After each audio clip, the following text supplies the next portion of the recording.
Hey YouTubers, it's Gman from Texas here. Hey, today I just did a little backup power emergency here at the house. So I bought a power mystery inverter and I installed it with a transfer switch, which means that the transfer switch is going to be powering 6 breakers that I chose. I chose a freezer, refrigerator, and light fixtures on each of the rooms. In case of an emergency, I'm only going to use the freezer, refrigerator, maybe one light at a time.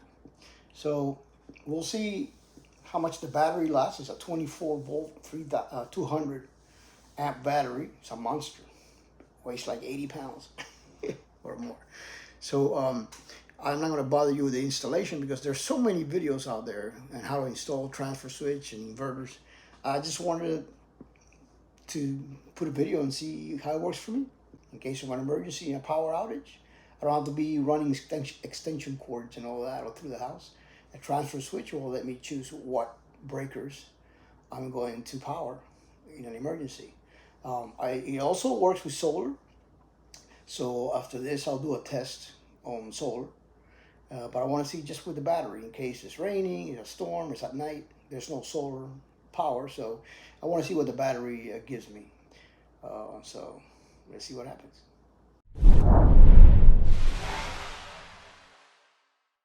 Okay, so this is the Power Mystery inverter, 24 volt. I installed it in my laundry room. These are the cables that go to the battery. This is AC in, AC out, and these are my solar panels coming in from outside. This is the portable 400 watt solar panel. And it's just, the reason it's portable because I'm only going to use this if the electricity goes out as a backup. Brings its cables. We're going to hook this to the house, open them up, and see how it works. Okay, so this is the portable 400 watt solar panel. I open it up. I've got it, as you can see, facing the sun. And got the wires going into the side of the house, and that's going to power the inverter. On the other side of the wall here in the closet, I've got the 24 volt battery. It's a monster battery, 85 pounds. So cables are going up to this 160 amp switch, breaker switch, and from there it goes to the inverter. Over here I have all these cables are from this transfer switch. So what I did is I got from the main house electrical panel, I dedicated 6 breakers and I routed them to the transfer switch, and so I can run them. Right now they're running on main, which is from the power company. Once the inverter is going, I flip it up and I should be getting those breakers powered by the inverter. This is the AC in that I'm getting from this receptacle here on the ceiling. So I think I did everything okay. The solar panels, here's the breakers for them, and they're going outside through that wall, out into the patio, and from here in is going to the inverter. So we'll see what happens. And if I did everything right, it should work. I'm about to give it a test drive. We're going to turn on the inverter. God help us.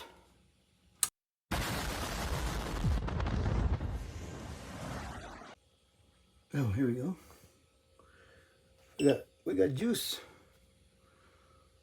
Oh boy. I guess it's the fans. Scary. All right. Input battery 26.3 volts. Output 120 volts. And it's showing that the battery is going into the inverter, into the load, which is the transfer switch. Well, the battery is charging, showing from the grid to the battery, charging. Okay, so I'm done with this. As you can see, when I flip this from grid to my inverter, the lights should just flicker but stay back on. Let's see if we do it. There we go. Hope you can see that in the video. So we're going to see how long this will last. So right now I have 0.3 kilowatts being used. That's like 300 watts being used, and that is the freezer, the refrigerator, and the living room lights. And I started at 10:40 a.m. We're going to see how long this battery lasts. I'm on battery, I'm not on any solar. Okay, so now I'm running, just so you can see the light here in the kitchen, the refrigerator, and the freezer inside the laundry room. So we'll see how long it lasts on battery. So it's been 5 hours and the battery's still at 75%, so I just stopped the test. I figure it'll last a long time enough. I just want to keep the freezer and the refrigerator on in case of a power failure, temporary power failure. I did notice that my power Mister unit is not accepting a charge from the solar panel that I bought, but I already contacted the company for that and I'm awaiting their reply. It might be a faulty unit, maybe I did something wrong, I don't know. But anyway, got backup power here in the sticks.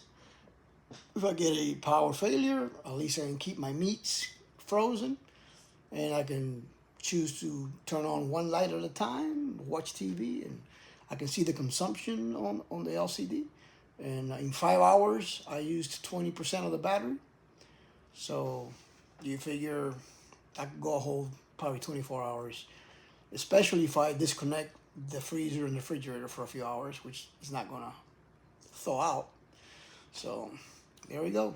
If I can get this solar power issues resolved, I'm all set. Thanks for watching. I hope gave somebody an idea at least for something easy to do in case of a power failure. Like I always say, guys, peace, y'all.